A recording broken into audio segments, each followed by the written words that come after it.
जी अस्सलाम वालेकुम जी। कल से स्टार्ट हो रहा है पाकिस्तान वर्सेस बांग्लादेश का second test match world test championship का।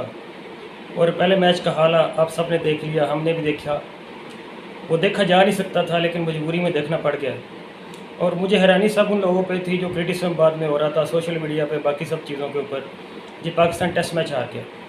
क्या जो पाकिस्तान की पिछली लास्ट परफॉर्मेंस है 2-3 साल की, किसी को लग रहा था कि पाकिस्तान टेस्ट मैच जीतेगा ये? और क्या ये जो सीरीज़ स्टार्ट होने से पहले क्या पाकिस्तान फेवरेट था इस सीरीज़ को जीतने के लिए? कभी भी नहीं था। जिस तरह हम पिछले 2 टेस्ट मैच हारे हैं बांग्लादेश के अगेंस्ट, हम 26 पे उनके 6 आउट करके टेस्ट मैच हारे हुए हैं। हम अपने होम ग्राउंड में होम कंडीशन में रावलपिंडी के अंदर 2 टेस्ट मैच उनसे हारे हैं। और उसके बाद भी क्या हमको लगता था कि हम उनसे टेस्ट मैच उनके होम ग्राउंड में जीत जाएंगे? मुझे नहीं लगता कि किसी भी टीम के लिए बांग्लादेश ने अपने होम ग्राउंड के ऊपर इतनी ग्रीन विकेट्स बनाई हो। मतलब वो अपने आउट ऑफ द वे जाके अपने कंफर्ट जोन से निकल के उन्होंने खेला और फिर भी हमें हरा दिया। और हम पूरे टेस्ट मैच में कहीं भी नहीं थे 5 दिन, सिवाय वो एक पार्टनरशिप जो अब्दुल्ला फजल और रज़ान अवैस ने जो हमारे 2 डेब्यूटेंट्स हैं उन्होंने किए। अदरवाइज़ हम पूरे टेस्ट मैच में कहीं नहीं थे। क्या हम डिज़र्व करते हैं वर्ल्ड टेस्ट चैंपियनशिप का फाइनल खेलना? और पूरी बातें जब से सीरीज़ स्टार्ट हो रही थी उससे पहले PSL के ख़त्म होने के बाद यही पूरा हफ्ता हमने सुना है। जो भी आ रहा है टीम से आ रहा है या कोई मैनेजमेंट से आ रहा है प्रेस कॉन्फ्रेंस करने, जी हम सीरीज़ के तौर पर नहीं ले रहे, हमने WTC का फ़ाइनल खेलना है। तो ऐसे खेलेंगे आप WTC का फ़ाइनल? आपने अपनी पिछले 2-3 साल की परफॉर्मेंस देखी है टेस्ट क्रिकेट के अंदर, सारी क्रिकेट के अंदर टेस्ट क्रिकेट छोड़ दें आप, T20 देखा है आपने अपना? अब अभी वर्ल्ड कप हुआ है, परफॉर्मेंस देखी है आपने अपनी? ODI सीरीज़ आप खेल के आए बांग्लादेश के अंदर, वो भी अब उनसे हार के आए हैं। टेस्ट सीरीज़ में अभी परफॉर्मेंस आप देख लें अभी तक जो हुई है। पिछले 2-3 साल में पाकिस्तान 13 टेस्ट मैचेस में से सिर्फ 3 टेस्ट मैच जीता है। और तीनों में से 2 इंग्लैंड के अगेंस्ट हैं, 1 वेस्ट इंडीज़ के अगेंस्ट है, और वो तीनों अपनी होम कंडीशन में हैं। पाकिस्तान होम से बाहर 1 टेस्ट मैच भी जीत पाया 3 साल में, और हम WTC का फाइनल खेलेंगे। और जब ये मैनेजमेंट आई थी 2-3 साल पहले और शान मसूद को कप्तान बनाया गया था, तो हमें तो बड़े सुहाने ख्वाब दिखाए गए थे कि जी पहले तो जी सेल्फिश लोग खेला करते थे, पहले लोग अपने रिकॉर्ड्स के लिए खेला करते थे। तो अब तो आपसे ड्रा भी नहीं हो रहा। वो एटलीस्ट ड्रा तो कर दिया करते थे, आपसे तो ड्रा भी नहीं होता मैच। तो टीम के लिए खेलने का ये मकसद है कि आप हारना शुरू कर दें? ये होता है टीम के लिए खेलना? कि किसी की आपको शक्ल नहीं पसंद, किसी का आपको डोमिसाइल नहीं पसंद, आपने अपनी मर्ज़ी के कप्तान बनाए हैं, तो उसके लिए टीम का बेड़ा गर्क करना पड़े तो कर दें। कौन सा कप्तान है जिसकी एवरेज जो है वो 30 से कम है? दुनिया का कोई एक कप्तान बता दें। आप शंतो को देख लें, उसकी परफॉर्मेंस देख लें, अपने कप्तान की परफॉर्मेंस देख लें आप, और अभी तक 30 से कम की एवरेज है। जब कप्तान बने थे तब भी 30 से कम की एवरेज थी, अभी भी 30 से कम की एवरेज है। दुनिया का कोई ऐसा कप्तान, कोई बैटर कह दें, कोई ऑलराउंडर कह दें कि जिसकी 30 से कम की एवरेज और वो उनकी टेस्ट टीम का कैप्टन हो? और कौन सा ऐसा कैप्टन है जिसने 2-3 साल में 13 में से 3 टेस्ट मैच जीते और फिर भी वो कप्तान रहे? और उसके ऊपर से एजेंडा चलाया जाए भाई। अभी तो एजेंडे चल रहे हैं और एजेंडे चलेंगे अभी, क्योंकि वो आ रहा है 50 ओवर का फॉर्मेट आ रहा है, 50 ओवर का वर्ल्ड कप आ रहा है। अभी एजेंडे चलेंगे भाई, उनको 50 ओवर का कप्तान भी बना दें। तो ये क्या कर रहे हैं लोग? मतलब ये ठीक है आपको अपने शहर के प्लेयर्स को प्रमोट करना है, लेकिन क्या उसके लिए आप पूरी टीम का बेड़ा गर्क करना पड़ेगा हमें ताकि आपके शहर के लड़के खेलें? क्या इसलिए पाकिस्तान की टीम बनाई जाती है कि हम फैंस जो है हमें जलील किया जाए? पिछले 2-3 साल में जो क्रिकेट का बेड़ा गर्क हुआ है उसका जिम्मेदार कौन है? और बांग्लादेश से अफसोस ये है कि बांग्लादेश के साथ हम उनकी होम ग्राउंड के ऊपर पहली दफ़ा टेस्ट मैच हारे हैं और हमने कम्पीट ही नहीं किया पूरे 5 दिन में। जैसे मैंने पहले बताया कि एक पार्टनरशिप को निकाल दें आप, वो भी 2 डेब्यूटेंट्स की, हमने कम्पीट ही नहीं किया उनसे। और बॉलिंग का तो कंपटीशन नहीं है, जिस तरह की उनकी बॉलिंग है हम तो उनके करीब भी नहीं आ रहे हैं। और मुझे लग रहा है कि अगर वो फ़र्ज़ करें 2-3 प्लेयर अपने रेस्ट भी करा देना तो फिर भी वो फेवरेट है। इस तरह की हालत हो गई है हमारी। और अब क्या आप चेंज करेंगे? कल टेस्ट मैच है, इसमें क्या आप चेंज करेंगे? क्या इम्प्रूव करेंगे? बैटिंग इंप्रूव करेंगे, बॉलिंग इंप्रूव करेंगे, फील्डिंग इंप्रूव करेंगे, कैप्टनसी इंप्रूव करेंगे, फील्ड प्लेसमेंट इंप्रूव करेंगे, क्या इंप्रूव करेंगे? किसी चीज़ में भी आप उनके लेवल पे नहीं थे। फील्डिंग में कैच छोड़ रहे हैं, बैटिंग में आप जो है वो उनके करीब भी नहीं जा रहे हैं रन में, और बॉलिंग में आप ग्रीन विकेट के ऊपर, हरी विकेट के ऊपर टॉस जीत के पहले बॉलिंग करते हैं और 400 खा लेते हैं आप बांग्लादेश से, जो कि फेमस है कि वो हरी विकेटों पे अच्छा नहीं खेलते हैं, फास्ट बॉलिंग को अच्छा नहीं खेलते हैं, उनसे आप 400 खा लेते हैं ग्रीन विकेट के ऊपर। ऐसी विकेट जिसके ऊपर टॉस करने से आपको डर लग रहा था। तो अब एक क्या 2-3 जो 4 दिन का गैप आया है, इसके अंदर हर चीज़ इंप्रूव हो जाएगी, हर चीज़ ठीक हो जाएगी, और एकदम हमारी टीम जो है वो चैंपियन टीम बन जाएगी। और बहुत सारी बातें हो रही, चेंजेस होंगे, और बाबर आजम वापस आ रहे हैं, शायद वो किसी फास्ट बॉलर को ड्रा कर दिया जाए, खुरम शहजाद को खिलाया जाए, क्या उससे सब ठीक हो जाएगा? क्या 2 प्लेयर्स के चेंज करने से पूरी टीम चेंज हो जाएगी? मसला कहाँ पे है? मसला यहाँ पे है, मसला आपके माइंड सेट पे है, मसला उस माहौल में, उस इन्वायरमेंट में जिसमें ये टीम है।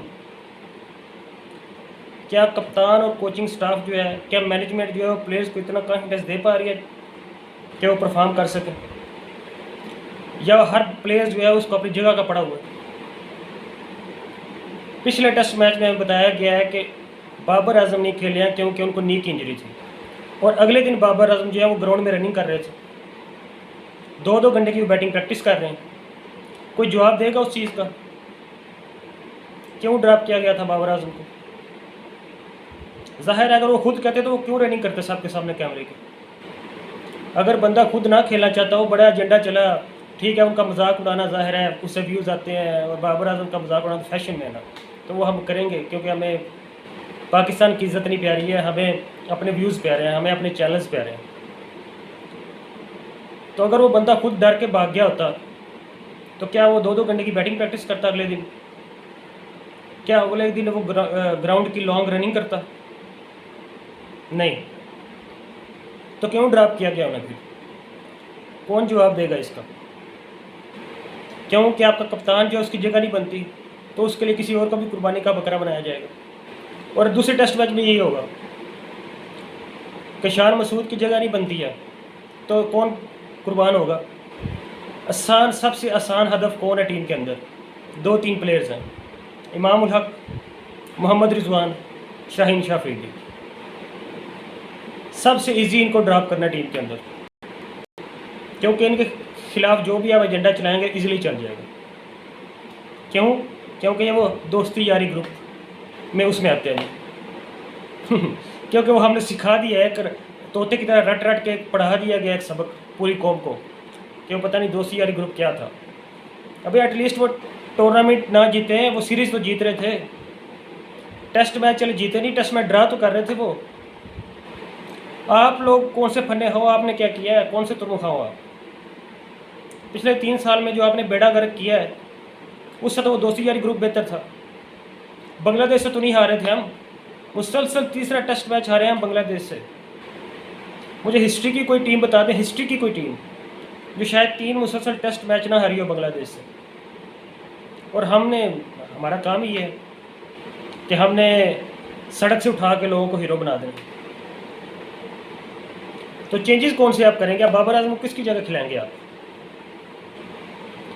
क्या बाबर आजम, मैंने आपको बताया कि 2-3 नाम है, वही ड्रॉप हो सकते हैं, क्योंकि जो आंखों के तारे हैं, राज दुलारे हैं, वो तो ड्रॉप नहीं होंगे, वो तो कप्तान है टीम के।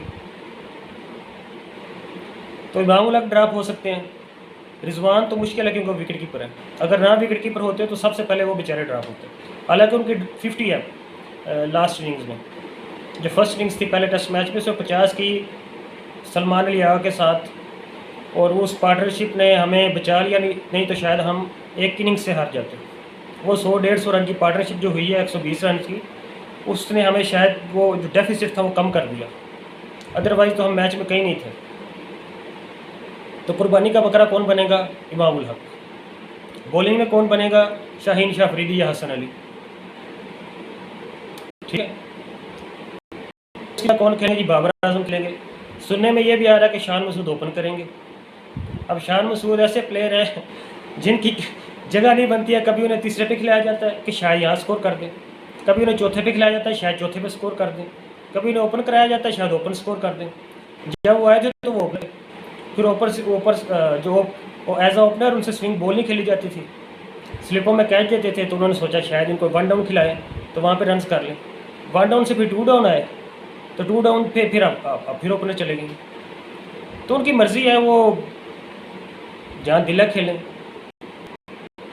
तो क्या ये 2 चेंज हम करेंगे, चले को खिला देंगे, हम एक फास्ट बॉलर को खिला देंगे? मुझे तो लगता है कि आप स्पिन में भी चेंज कर सकते हैं, आप इजीली जो है वो ऑफ स्पिनर जो हमारे हैं साजिद खान उनको खिला सकते हैं आप। लेकिन मुश्किल लग रहा है मुझे, क्योंकि वो जो लेफ्ट आर्म स्पिनर है वो भी फिर अपनी मर्ज़ी के हैं, तो उनको भी अब ड्रॉप नहीं कर सकते हैं। तो क्या 2 प्लेयर्स को ड्रॉप करने से या 2 प्लेयर्स को टीम में नहीं लाने से क्या एकदम पाकिस्तान की परफॉर्मेंस बेहतर हो जाएगी? नहीं होगी। इससे हल्की हल्की टीमों ने हमें बड़े बड़े मैचेस जितवाए हुए हैं। जो भी आपको लगते थे भाई ये शायद दोस्ती यारी पे टीम चल रही है, अपनी मर्ज़ी के प्लेयर खिला रहा है, बाकियों को मौका नहीं देता, फ़लाँ को नहीं खिलाता, फ़लाँ को नहीं खिलाता, तो जो फ़लाँ आप खेल रहे हैं वो क्या उखाड़ रहे हैं? तो अभी तो कल पता चलेगा कि अभी तो कल बारिश हो रही है ना, अभी तो शायद 1-2 दिन बारिश हो और पिच जो है वो अभी तक तो ग्रीन लग रही है। तो फिर क्या टॉस वही उसी तरह इंपॉर्टेंट हो जाएगा? मुझे तो लगता होगा।